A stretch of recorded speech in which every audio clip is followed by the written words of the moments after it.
Welcome to the latest episode of Around the World with IDP Connect. My name is Sophie Tudor, the Marketing Communications Manager for APAC, and I'm joined today by Funmi Peter-Thomas, Acting Country Manager at IDP Nigeria. How are you, Funmi? I'm very fine. Very well, Sophie. How are you?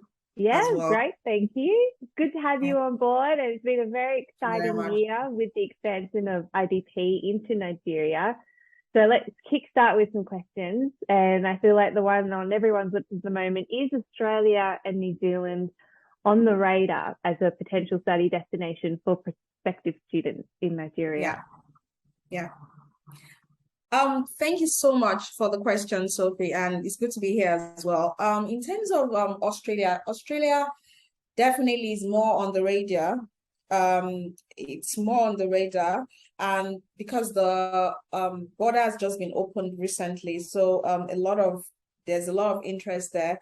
I would say Australia and New Zealand are potential. They have potential in the market, like an emerging market, I would say, because the numbers, as we can see, the numbers are growing, has doubled up compared to last year. So definitely there's a potential in the market for that.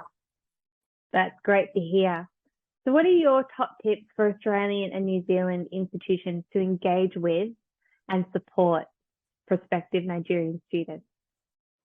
Okay, I would say scholarship consideration, allowing I would say scholarship, that goes a long way. I know, Australian universities or institutions are already doing that, but it would be good as well, because those are the key factors when a student in Nigeria, a Nigerian student is considering studying abroad: scholarship options, opportunity to be able to stay back to study work, which of course Australia is already doing, but scholarship consideration, allowing also we've seen some interest, allowing interested students to have required documents, but I'm sorry, excuse me, allowing extended families to be able to also, be co-sponsors. That would be also, something that is, that would be something that would also be good, because we have the way the Nigerian culture is,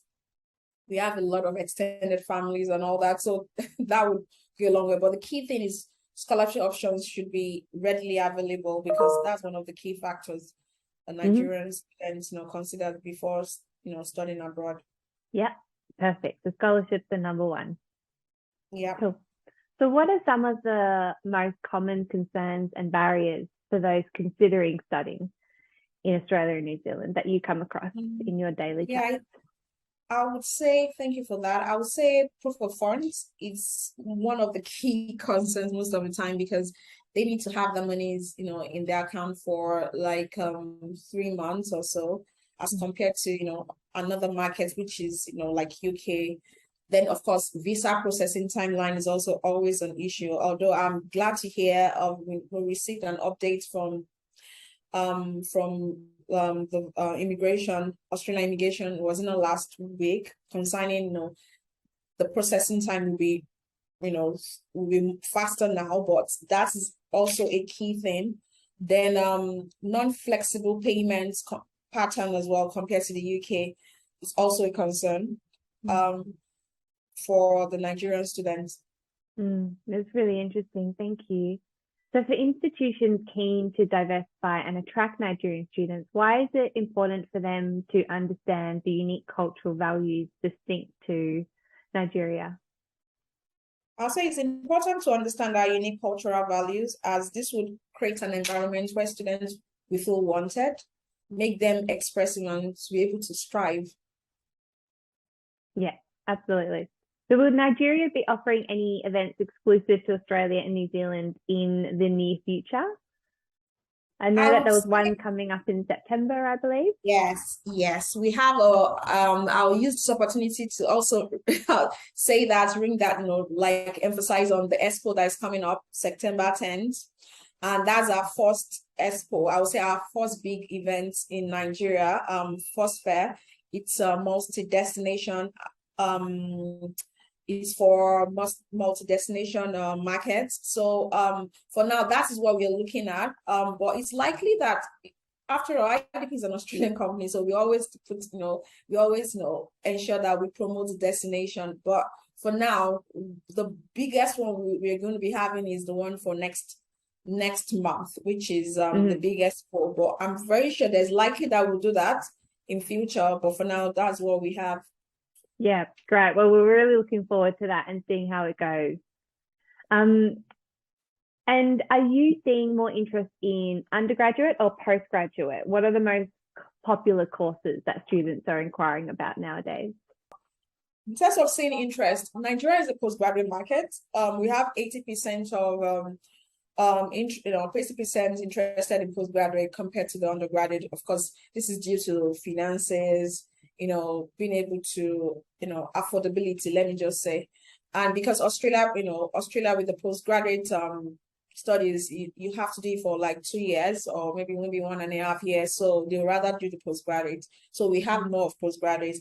And in terms of the most popular courses, students are inquiring about, we have nursing. Nursing is really popular. Social works, engineering, health, like health allied courses, IT related courses, business. And yeah, those are some of the ones. Yep, perfect, cool. So what's the best time for institutions to visit Nigeria for recruitment purposes? Okay, thank you for that, Sophie. We have the best time for institution for Australia would be for February intake. It's better to start in, August, September will be a good time to come.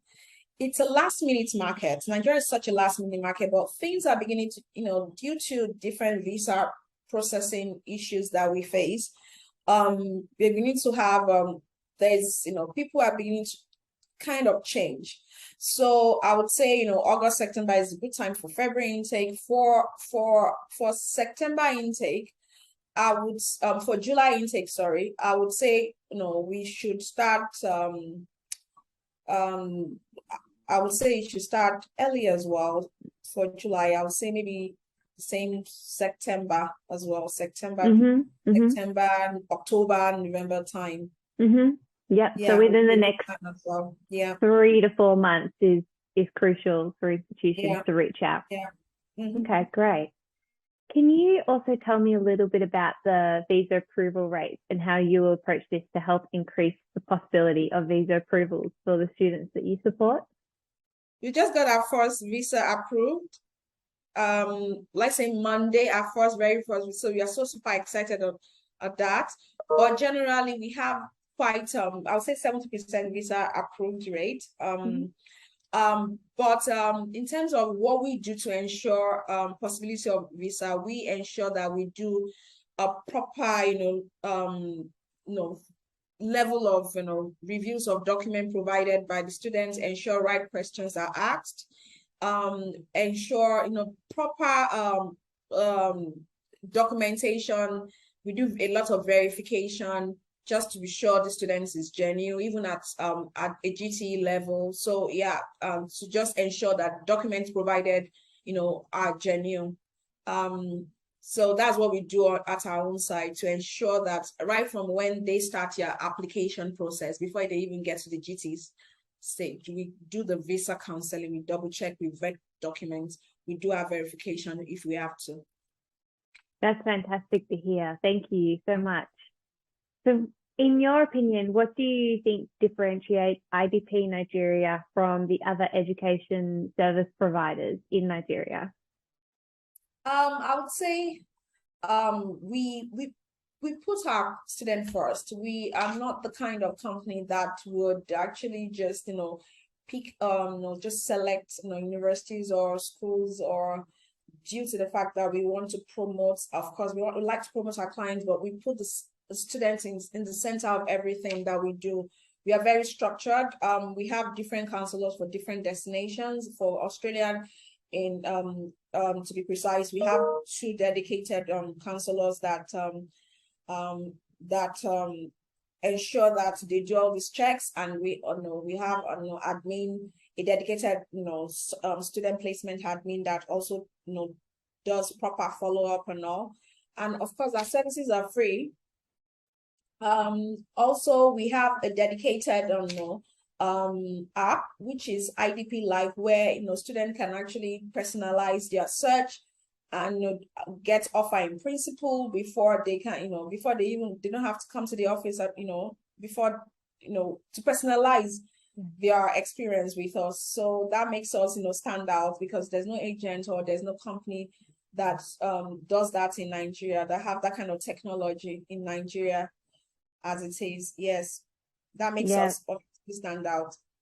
Yeah, absolutely. And I think I can speak on behalf of IDP saying that we're so excited and proud of the expansion into IDP Nigeria, and there's big things to come, I'm sure.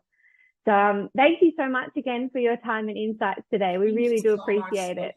Thank you, really. Thank you. I'm glad to be here, and thank you for this opportunity to showcase Nigeria, or IDP Nigeria. Yeah, absolutely. Is there any call to action or email address that institutions can use to get in touch with you? Yes, my email address is funmi.peter-thomas@idp.com. I'll repeat that again just to be sure. funmi.peter-thomas@idp.com. Perfect. Well, thank you so much. And that's a wrap on this episode of Around the World with IDP Connect. We'll see you next time. Bye. Thank you.